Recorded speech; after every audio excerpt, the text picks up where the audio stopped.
भारत में लगातार कोरोना के आंकड़े बढ़ते जा रहे हैं। आज 4 लाख से ज्यादा नए मामले सामने आए। वहीं 3,500 लोगों की मौत भी हुई इस खतरनाक वायरस से।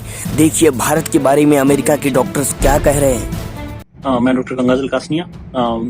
कोरोना के बारे में अपन पहले भी कई बार बात कर चुके हैं। मैं आपको अमेरिका के बारे में बता सकता हूँ कि यहाँ पे किस तरह से कंट्रोल हुआ। हालांकि अमेरिका में, मैं न्यूयॉर्क में हूँ, यहाँ पे सबसे बुरी हालत थी। पिछले साल मार्च से लेके और जून तक हम लोगों ने बहुत सारी मौतें देखी। यहाँ पे भी इतना बढ़िया इंफ्रास्ट्रक्चर होने के बाद में भी, हॉस्पिटल में सुविधा होने के बाद में भी काफी दिक्कतें आई थी। लेकिन तब से लेके अब तक गवर्नमेंट ने मतलब अच्छे से कंट्रोल रखा है मामला। लॉकडाउन नहीं है, लेकिन आप बिना मास्क के कहीं नहीं जा सकते। आप किसी भी शॉप में बिना मास्क के नहीं जा सकते। बहुत सारी दुकानों में आप एक ही इंसान अंदर जाता है, वो सामान लेके बाहर आता है तो फिर दूसरा इंसान अंदर जाता है। बहुत सारे रेस्टोरेंट जो पहले बंद थे खोले अभी पिछले 1-2-3 महीने में, 4 महीने में, लेकिन सब 50% कैपेसिटी पे काम करते हैं। 50% से ज्यादा लोग अंदर नहीं बैठ सकते। और भी बहुत सारी चीजें हैं। वैक्सीन का मामला भी यहाँ पे ठीक है पहले की तुलना में। अभी भी हालांकि यहाँ पे भी वैक्सीन की कमी है। यहाँ पे भी लोगों को उस स्पीड से नहीं मिल पा रही जिस स्पीड से मिलनी चाहिए। लेकिन इंडिया में जिस तरह से, हालांकि केसेस शुरू में काफी कम आए थे, लोगों को लग रहा था कि कोरोना चला गया है, कोरोना चला जाएगा। इंडियंस में जुकाम वुखाम हमें हर साल होता ही रहता है, तो हमारी इम्यूनिटी स्ट्रांग है, हमारा खाना मिर्च मसाले वाला होता है, तो हमें एंटीऑक्सीडेंट मिलते हैं, उसकी वजह से हो सकता है हमें कोरोना नहीं हो जाता। बहुत सारे कारण, बहुत सारी चीजें थी, तो इस वजह से सभी ने अपना गार्ड है वो डाउन कर लिया था। गवर्नमेंट ने अच्छे से रैलियां चालू कर दी, लाखों लोग आने लगे, भीड़ आने लग गई। फिर कुंभ का मेला चल रहा है और भी बहुत सारे लोगों ने मास्क पहनना बिल्कुल बंद कर दिया। और वायरस है, वायरस क्या होता है कि अपना स्ट्रेन चेंज कर लेता है।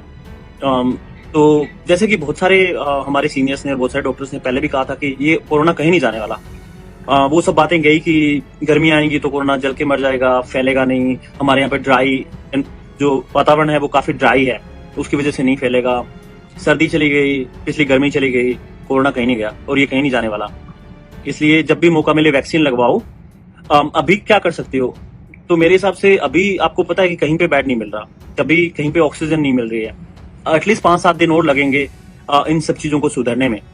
तब तक घर में रहो। अगर किसी को खांसी जुकाम है, हल्का फुल्का भी खांसी जुकाम है, तो ये बताना बड़ा मुश्किल है कि ये सिंपल खांसी जुकाम है या कोरोना है।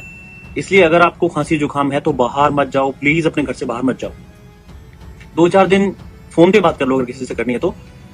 दूसरा, अगर आपको खांसी जुकाम जैसे सिम्टम है तो घबराने की बिल्कुल जरूरत नहीं है।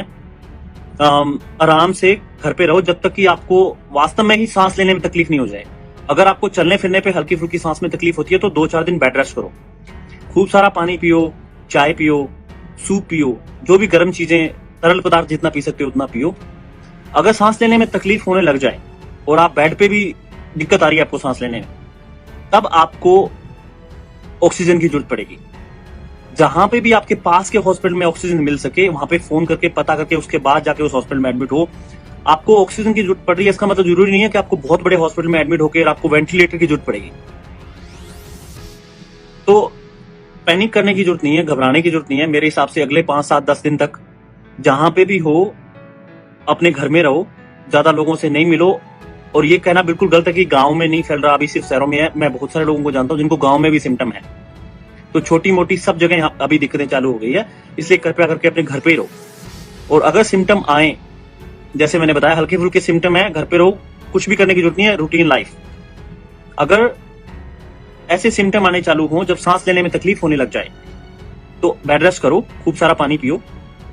अगर बेड रेस्ट में भी सांस में तकलीफ होने लग जाए तो फोन करके आसपास पता करो, जिस हॉस्पिटल में ऑक्सीजन की व्यवस्था हो वहां पे जाओ। बाकी और बात करते रहेंगे।